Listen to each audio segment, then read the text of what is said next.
One of the most influential and key figures to appear throughout the entirety of Greek mythology is the goddess Athena, but she also happens to be one of its most controversial deities, because at times she can appear as two entirely different people, both the villain and the hero of certain stories. Athena was regarded as the goddess of numerous things, including wisdom, justice, strength, strategic warfare, and any skill ranging from artistic to craft.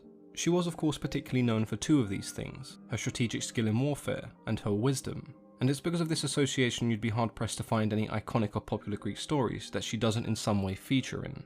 Athena's vast popularity meant that her cults were widespread, and often involved celebrating practices such as weaving, metalwork, and philosophy. The largest of these cults was of course located in Athens, not only because of the importance of the city, but because that is where many people considered the name Athena to have come from in the first place. The ancient Greeks would sometimes refer to Athena as Pallas Sigma, or even as Pallas Athena. The origins of the word Pallas are still fairly ambiguous. Some would argue that it was used to describe a young woman, whereas others believed it was something more combative, meaning to brandish a weapon.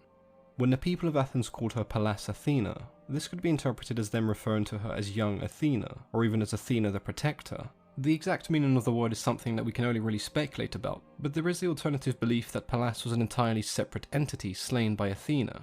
In ancient Greece, Pallas was a fairly common name to see, so it does make numerous appearances in several different stories as a handful of different people. In one interpretation, Pallas was a giant slain by Athena, who then flayed his skin as a trophy, wearing it as a cloak, an ever-present reminder of her victory.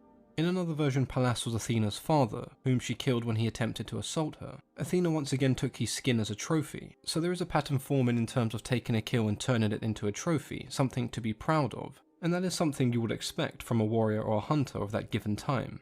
There is a version of this story, however, that paints Athena in a far more positive manner. In this story, Pallas was a childhood friend of Athena who was accidentally slain during a sparring match between the two. Athena, of course distraught and deeply saddened by the loss of a close friend, took the name Pallas as a sign of respect and honour. By doing this, Athena ensured that the name Pallas would never be forgotten, and neither would her fallen friend. The Romans of course referred to Athena by a very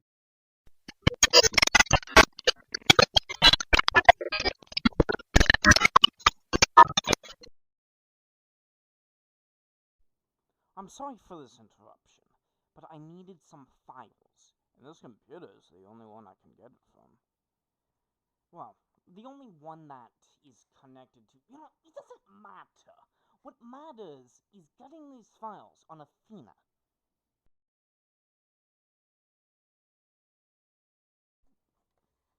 And now I'm going to talk for another 20 seconds while pretending to actually hack into the systems, because this is a scripted thing just to get you to watch the audio drama that he is working on.